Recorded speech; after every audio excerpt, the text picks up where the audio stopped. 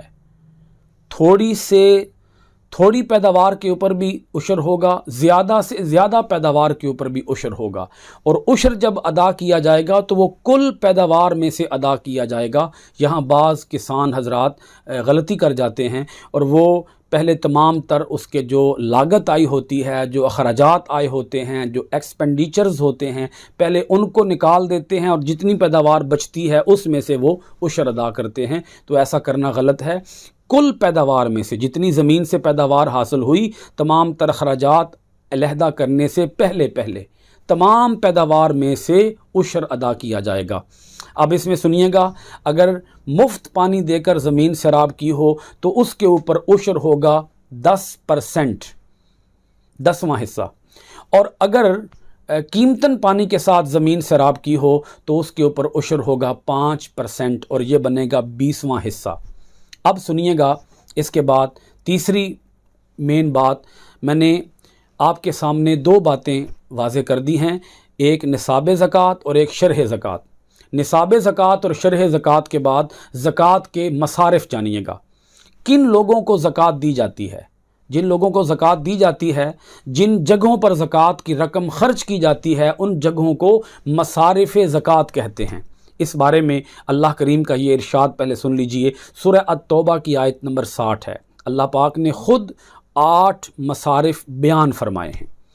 انما الصدقات للفقراء والمساکین والعاملین علیہا والمؤلفۃ قلوبہم وفی الرقاب والغارمین وفی سبیل اللہ وابن السبیل فریضۃ من اللہ واللہ علیم حکیم۔ زکوٰۃ تو صرف غریبوں اور محتاجوں اور کارکنوں کا حق ہے جو اس پر مقرر ہیں، نیز ان کا جن کی دل جوئی منظور ہو، اور زکوٰۃ کو گردنوں کو چھڑانے اور قرض داروں کا قرضہ ادا کرنے میں صرف کیا جائے گا، اور اللہ کی راہ میں مسافروں کی امداد میں صرف کیا جائے گا۔ یہ سب اللہ کی طرف سے فرض ہے، اور اللہ بڑا علیم ہے اور بڑا حکمت والا ہے۔ اس آیت کی روح سے قرآن نے زکوٰۃ کے 8 مصارف یعنی حقدار بیان کیے ہیں، باری باری بالکل مختصر ایک ایک لائن کے اندر ان کی تشریح سنتے جائیے گا، ان کی تعریف سنتے جائیے گا۔ نمبر 1، فقراء۔ یہ وہ لوگ ہیں جن کے پاس کچھ نہ کچھ مال تو ہو مگر ان کی ضروریات کے لیے کافی نہ ہو، تنگ دستی سے گزر بسر کرتے ہوں اور کسی سے مانگتے نہ ہوں۔ دوسرا پوائنٹ ہے مساکین۔ یہ بہت ہی تباہ حال لوگ ہیں جن کے پاس اپنے تن کی ضروریات پوری کرنے کے لیے بھی کچھ نہ ہو۔ نمبر 3، عاملین، ملازمین۔ ان سے مراد وہ لوگ ہیں جنہیں اسلامی حکومت زکوٰۃ وصول کرنے کے لیے مقرر کرے، ان کو زکوٰۃ کی مد سے تنخواہ ادا کی جائے گی۔ نمبر 4، تالیف قلب، دل جوئی۔ ایسے لوگ جو ابھی نئے نئے مسلمان ہوئے ہوں، انہیں مطمئن کرنے کی ضرورت ہوتی ہے، کیونکہ وہ اپنی قوم چھوڑ کر آتے ہیں۔ ان کی ضروریات پوری کرنے کے لیے ان پر زکوٰۃ کی رقم خرچ کی جا سکتی ہے۔ نمبر 5، وفی الرقاب، غلاموں کی آزادی۔ دور حاضر میں غلامی کا رواج ختم ہو چکا ہے۔ بعض علماء کے نزدیک ایسے لوگ جو جرمانہ ادا نہ کر سکنے کی وجہ سے قید بھگت رہے ہوں، ان کی رہائی کے لیے زکوٰۃ کے پیسوں سے مدد کی جا سکتی ہے۔ نمبر 6، غارمین، مقروض۔ ان سے مراد قرض دار لوگ ہیں جو اپنے قرضوں کی ادائیگی کی طاقت نہ رکھتے ہوں۔ نمبر 7، فی سبیل اللہ، دین کی تبلیغ و اشاعت، جہاد فی سبیل اللہ کے لیے جانے والوں کے لیے اور تبلیغ دین کے لیے جانے والوں کے لیے اور دینی مدارس میں پڑھنے والے طلباء کی مدد زکوٰۃ کی رقم سے کی جا سکتی ہے۔ نمبر 8، ابن السبیل، مسافر۔ اگرچہ مسافر کے پاس اس کے وطن میں کتنا ہی مال ہو، لیکن حالت سفر میں اگر وہ محتاج ہے تو زکوٰۃ کی رقم دی جا سکتی ہے۔ آخری اور اہم بات سنیے گا، زکوٰۃ کی ادائیگی کے چند اہم اصول کیا ہیں۔ نمبر 1، زکوٰۃ تو صرف مسلمانوں ہی سے لی جاتی ہے اور زکوٰۃ صرف مسلمانوں کو ہی دی جاتی ہے۔ نمبر 2، وہ عزیز و اقارب جن کی کفالت شرعاً فرض ہے، مثلاً ماں باپ، بیٹا بیٹی وغیرہ، بیوی وغیرہ، انہیں زکوٰۃ نہیں دی جا سکتی۔ البتہ دور کے عزیز غیروں کے مقابلے میں قابل ترجیح ہیں۔ نمبر 3، عام حالات میں ایک بستی کی زکوٰۃ اسی بستی میں تقسیم ہونی چاہیے، البتہ اس بستی میں مستحق زکوٰۃ کے نہ ہونے یا کسی دوسری بستی میں ہنگامی صورتحال مثلا سیلاب، زلزلہ، قحط وغیرہ کے مواقع پر زکوٰۃ دی جا سکتی ہے۔ نمبر 4، زکوٰۃ دینے والوں کو چاہیے کہ زکوٰۃ لینے والے کے مستحق زکوٰۃ ہونے کا ممکن حد تک اطمینان کر لیں۔ نمبر 5، زکوٰۃ کی رقم سے ضرورت کی اشیاء بھی خرید کر دی جا سکتی ہیں۔ نمبر 6، مستحق زکوٰۃ کو بتانا بھی ضروری نہیں کہ یہ پیسہ یا مال زکوٰۃ کا ہے۔ بہت شکریہ۔ السلام علیکم ورحمۃ اللہ وبرکاتہ۔